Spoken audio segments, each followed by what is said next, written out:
ஒரு நாள் தெனாலிராமன் சந்தைக்கு சென்று 50 நாணயங்களுக்கு ஒரு குதிரையை வாங்கினார். அதை சவாரி செய்வதை அவர் பயிற்சி செய்ய தொடங்கினார். ஒரு நாள் மன்னர் கிருஷ்ணதேவராயர் ராமனை தன்னுடன் சவாரிக்கு வர அழைத்தார். மன்னரின் குதிரை அழகாக நடந்தது. ஆனால் ராமனின் குதிரை மெதுவாகவும் பலவீனமாகவும் நகர்ந்தது. மன்னர் சிரித்துக்கொண்டு, ராமா, இதுதான் நீ வாங்கிய குதிரையா?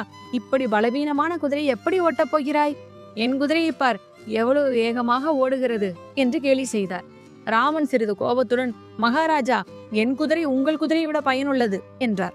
மன்னர் ஆச்சரியப்பட்டு, என்ன சொல்கிறாய்? அதை நிரூபிக்க முடியுமா என்று கேட்டார். ராமன், ஆம், என் குதிரை செய்யக்கூடியதை உங்கள் குதிரை செய்ய முடியாது என்றார். மன்னர், சரி, 100 பொற்காசுகள் பந்தயம், காட்டிப்பார் என்றார். இருவரும் சவாரி செய்து கொண்டிருந்த போது அவர்கள் ஒரு ஆழமான ஆற்றின் மேல் உள்ள பாலம் மேல் வந்தனர். திடீரென்று ராமன் தனது குதிரையிலிருந்து இறங்கி அதை ஆற்றின் விளிம்பிற்கு அழைத்துச் சென்று தள்ளிவிட்டார். குதிரை ஆற்றில் விழுந்தது. மன்னர் அதிர்ச்சியடைந்து, ராமா, என்ன செய்தார்? ராமன் அமைதியாக, மகாராஜா, உங்கள் குதிரையை இதை போல செய்ய முடியுமா? உங்கள் விலை உயர்ந்த குதிரைக்கு இது முடியாது என்றார். மன்னர் சோகமாக, ஆனால் ராமா, ஒரு உயிரை இப்படி அழிப்பது தவறில்லையா என்று கேட்டார்.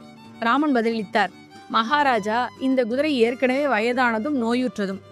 அது இறந்தால் யாரும் வாங்க மாட்டார்கள். நான் 50 நாணயங்களை இழந்துவிட்டேன்.